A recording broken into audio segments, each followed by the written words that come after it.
Hi, everyone. Welcome to this introductory lecture to Excel, one of the most popular spreadsheet programs used for data analysis and management. Again, welcome to our course. So, the next thing that we are going to see is charts and graphs. This is the visual representation of the data that can be created in Excel to help user better understand, analyze their data. Excel offers a wide range of chart types, each designed to display different types of data and patterns. Here are some commonly used chart types and how to create them in Excel. Let's open Excel. So we have to go to Insert, and here in the chart group, we can see different type of charts here.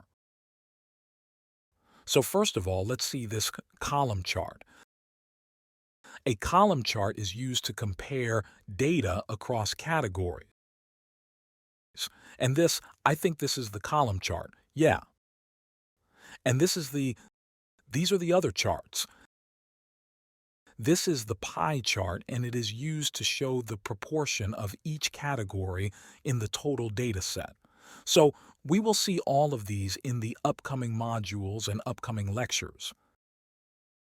And next, we have to see collaboration and sharing in the Excel, which are important feature in Excel and that allow multiple users to work on the same workbook or share their work with others.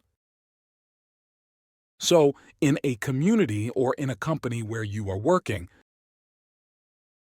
you can share your data in Excel as well. So, we will see all of these things in the further upcoming lectures. For now, in the upcoming lecture, we will see in detail how to combine data. What data can enter in a cell? So we will see this in detail in the upcoming lecture. So yeah, this is it for today, and thank you so much. Keep practicing, guys. I will see you in the next class.